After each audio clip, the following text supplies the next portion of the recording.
बिस्मिल्लाहिर्रहमानिर्रहीम। अस्सलाम वालेकुम रहमतुल्लाहि वबरकातुहू। नाज़रीन इकराम, कैसे हैं आप? खैरियत से हैं? अल्लाह ताला आपको ईमान और सेहत की हालत में रखे। हमारी जो गुफ्तगू चल रही थी वो यहाँ तक पहुँची थी कि बैटल ऑफ बदर जो है वो मुकम्मल हो गई थी और अल्लाह ताला ने मुसलमानों को बड़ी ही एक शानदार फ़तह नसीब फरमाई थी। तो अल्लाह के नबी सल्लल्लाहु अलैहि वसल्लम ने दो लोगों को, दो कासिदों को ये फ़तह की खुशखबरी देने के लिए मदीना रवाना फरमाया। जब ये कासिद मदीना पहुँचे तो अहले मदीना इन दोनों के गिर्द इकट्ठा हो गए। जब ये ख़बर मिली फ़तह की तो पूरे मदीना में खुशी की एक लहर दौड़ गई और बहुत सारे सहाबा इकराम जो कि इस जंग में शरीक नहीं हो सके थे वो बाहर निकले और बदर के रास्तों में नबी करीम अलैहिस्सलातु वस्सलाम को मुबारकबाद देने के लिए, आपका इस्तकबाल करने के लिए निकल खड़े हुए।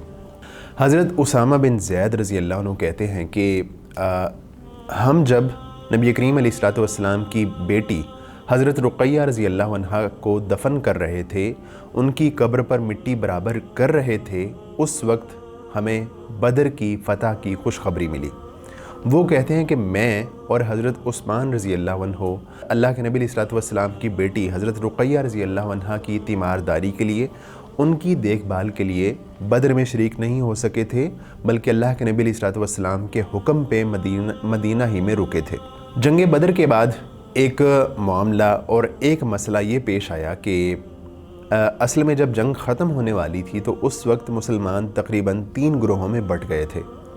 एक ग्रोह वो था कि जो भागते हुए कुफ़ार का पीछा कर रहा था, उनको मार रहा था, उनको गिरफ़्तार कर रहा था। दूसरा ग्रोह वो था कि जो माल गनीमत इकट्ठा कर रहा था। और तीसरा ग्रोह सहाबा इकराम का वो था कि जो अल्लाह के नबी अलैहिस्सलातु वस्सलाम के गिर्द जमा हो गया था कि कोई शख्स अल्लाह के नबी अलैहिस्सलातु वस्सलाम को माअज़ल्लाह खुदा न खास्ता नुकसान न पहुँचाए। तो जब माल गनीमत का मामला आया तो तीनों ग्रोहों का कहना ये था कि हमें माल गनीमत मिलना चाहिए। तो उसके बाद अल्लाह ताला ने आयात नाजिल फरमाई सूरह अनफ़ाल की, यसअलूनका अनिल अनफ़ाल कुलिल अनफ़ालु लिल्लाहि वर रसूल। तो अल्लाह ताला ने माल गनीमत को तकसीम करने का मुकम्मल फार्मूला, मुकम्मल तरीका जो है वो नाजिल फरमाया और उसके मुताबिक नबी करीम सल्लल्लाहु अलैहि वसल्लम ने सहाबा इकराम में माल गनीमत को जो है वो तकसीम फरमाया। नबी करीम अलैहिस्सलातु वस्सलाम बदर की फ़तह के बाद जो है वो मदीना का रुख करते हैं, थोड़ा सा आगे जाते हैं और वहाँ जाके पड़ाव करते हैं। तो वहाँ पे जो माल गनीमत था उसको अल्लाह के नबी अलैहिस्सलातु वस्सलाम ने सहाबा में तकसीम किया और उसके बाद उसी मकाम पे नबी करीम अलैहिस्सलातु वस्सलाम ने हुक्म इरशाद फरमाया कि जो मुशरिकीन का एक सरकर्दा सरदार है नज़र बिन हारिस, उसको कत्ल कर दिया जाए। असल में ये शख्स जो है इस जंग में कुफ़ार के लश्कर का अलमबरदार था। मक्का मुकर्रमा में सहाबा इकराम पर बहुत जुल्म व सितम ढाता था, नबी करीम सल्लल्लाहु अलैहि वसल्लम को बहुत ज़्यादा तंग किया करता था। तो अल्लाह के नबी अलैहिस्सलातु वस्सलाम ने उसको कत्ल करने का हुक्म इरशाद फरमाया। उसके बाद थोड़ा आगे गए तो नबी करीम अलैहिस्सलातु वस्सलाम ने उक़बा बिन अबी मुअय्यिद को भी कत्ल करने का हुक्म इरशाद फरमाया और उसको भी जो है वो कत्ल कर दिया गया। असल में ये दोनों लोग ऐसे थे कि जिनको आज की जदीद इस्तिलाह में जो है वो जंगी कैदी नहीं बल्कि जंगी मुजरिम कहना चाहिए, क्योंकि ये इस्लाम के बहुत बड़े मुजरिम थे और अल्लाह के नबी अलैहिस्सलातु वस्सलाम को और सहाबा इकराम को बहुत ज़्यादा ईज़ा पहुँचाया करते थे। उसके बाद एक जो क़ज़िया था, एक इशू था, वो कैदियों के हवाले से उठ खड़ा हुआ।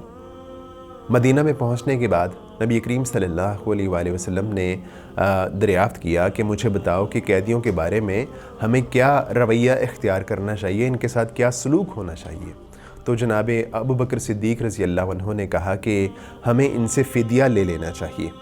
और अल्लाह के नबी अलैहिस्सलातु वस्सलाम ने हज़रत उमर बिन ख़त्ताब रज़ी अल्लाह अन्हु से इस बारे में दरियाफ़्त किया तो उन्होंने कहा, ए अल्लाह के रसूल सल्लल्लाहु अलैहि वसल्लम, हमें इनसे फ़िदिया नहीं लेना चाहिए, बल्कि जो है वो इनमें से हर एक शख्स को कत्ल करना चाहिए और कत्ल भी इस तरह करना चाहिए कि हम में से जो मुसलमान हैं उनके जो रिश्तेदार हमारे पास कैदी बन के आए हैं उनके हवाले करना चाहिए और उन मुसलमान रिश्तेदारों को चाहिए कि वो ख़ुद अपने हाथों से उनको कत्ल करें। तो उसके बाद नबी करीम सल्लल्लाहु अलैहि वसल्लम ने हज़रत अबू बकर सिद्दीक़ रज़ी अल्लाह अन्हु की राय को पसंद फरमाया और फ़िदिया लेना जो है वो उसको तरजीह दी।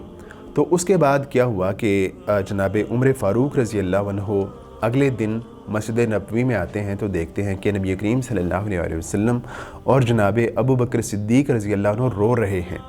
तो जनाब उमर फ़ारूक रज़ी अल्लाह अन्हु पूछते हैं कि अल्लाह के रसूल मुझे बताइए क्या वजह है, आप क्यों रो रहे हैं, ताकि अगर रोने की वजह हो तो मैं भी आपके साथ रोऊं, और अगर रोने की वजह मुझे ना मिले तो मैं आपके रोने की वजह से रोऊं। तो अल्लाह के नबी अलैहिस्सलातु वस्सलाम फरमाते हैं कि जो हमने फ़िदिया लिया है, फ़िदिया लेने का फ़ैसला किया है, उसकी वजह से अल्लाह ताला ने नाराज़गी का इज़हार फरमाया है, और अल्लाह की तरफ से जो अज़ाब आने वाला था मैंने उसको सामने जो दरख्त है वहाँ इतना ज़्यादा करीब अल्लाह के अज़ाब को देखा।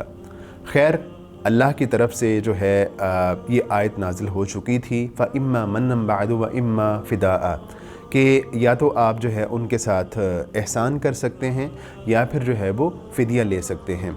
तो चूँकि अल्लाह ताला ने फ़िदिया लेने की इजाज़त मरहमत फरमा दी थी और सहाबा किराम ने उनको कुफ़ार को कत्ल करने से पहले, उनको कुचलने से पहले उनको कैदी बना लिया था, तो इस हवाले से अल्लाह ताला ने मुसलमानों की सरजनश करने के बाद उनको कोई ज़्यादा जो है वो अज़ाब देने के बजाय सिर्फ़ सरजनश पर इक्तिफ़ा किया, और इस लिहाज से मुसलमानों को सरजनश के बाद माफ़ी मिली। उसके बाद कैदियों का मामला चूँकि तय हो चुका था, फ़िदिया तय हो चुका था, तो बहुत सारे कैदियों को फ़िदिया लेने के बाद छोड़ दिया गया। कैदियों का जो फ़िदिया था उसकी मिक़दार 1000 दिनार से लेके तकरीबन 4000 दिनार तक थी, और बहुत सारे कैदियों को नबी करीम अलैहिस्सलातु वस्सलाम ने बग़ैर फ़िदिया दिए भी छोड़ दिया। उसके अलावा ऐसे कैदी के जो ये मिक़दार 1000 की या 4000 दिनार की नहीं दे सकते थे, तो नबी करीम अलैहिस्सलातु वस्सलाम ने उनको पाबंद किया कि वो अहले मक्का के मुसलमानों के 10-10 लोगों को जो है वो पढ़ना लिखना सिखा देंगे। तो इस लिहाज से जो है वो बहुत सारे कैदियों को इस तरह रिहा किया गया। इसी तरह जो नबी करीम अलैहिस्सलातु वस्सलाम के दामाद थे अबुल आस, उनको भी रिहा किया गया, और उनको इस शर्त पर रिहा किया गया कि वो अल्लाह के नबी अलैहिस्सलातु वस्सलाम की बेटी हज़रत ज़ैनब रज़ी अल्लाह अन्हा का रास्ता नहीं रोकेंगे और उनको मक्का से मदीना आने देंगे। उसकी वजह ये हुई थी कि अबुल आस जब अल्लाह के नबी अलैहिस्सलातु वस्सलाम की कैद में था, तो उनके फ़िदिये के तौर पे अल्लाह के नबी अलैहिस्सलातु वस्सलाम की बेटी हज़रत ज़ैनब रज़ी अल्लाह अन्हा ने बहुत सारी चीज़ें फ़िदिये के तौर पे भेजी थी, और उन चीज़ों में वो हार भी था जो हज़रत ख़दीजा रज़ी अल्लाह अन्हा ने अपनी बेटी को जहेज़ के तौर पे दिया था। जब अल्लाह के नबी अलैहिस्सलातु वस्सलाम के सामने वो हार आया जो उनकी अहलिया मोहतरमा ने उनकी बेटी को दिया था, तो अल्लाह के नबी अलैहिस्सलातु वस्सलाम की आँखें अश्कबार हो गईं। तो आपने अपने सहाबा से पूछा कि ए मेरे सहाबा, अगर तुम इजाज़त दो तो मैं जो है अबुल आस को जो है वो छोड़ दूँ। तो तमाम सहाबा इकराम ने नबी करीम अलैहिस्सलातु वस्सलाम की रज़ा पर जो है वो अपनी रज़ामंदी का इज़हार फरमाया। तो अल्लाह के नबी अलैहिस्सलातु वस्सलाम ने अबुल आस से कहा कि तुम वापस मक्का चले जाओ, और हम तुम्हें इस शर्त पे छोड़ रहे हैं कि तुम अपनी अहलिया हज़रत ज़ैनब रज़ी अल्लाह अन्हा को मदीना आने दोगे, उनकी राह नहीं रोकोगे। तो यही हुआ, जब वो मदीना से रिहा होकर मक्का गए तो उन्होंने हज़रत ज़ैनब रज़ी अल्लाह अन्हा को मक्का से मदीना आने की इजाज़त दी, और इस तरह उन्होंने जो है वो मक्का से मदीना हिजरत फरमाई। उसके बाद के हालात व वाक़यात पे इंशाअल्लाह हम बात करते हैं आइंदा एपिसोड में। इजाज़त दीजिए। अल्लाह हाफ़िज़ नासिर।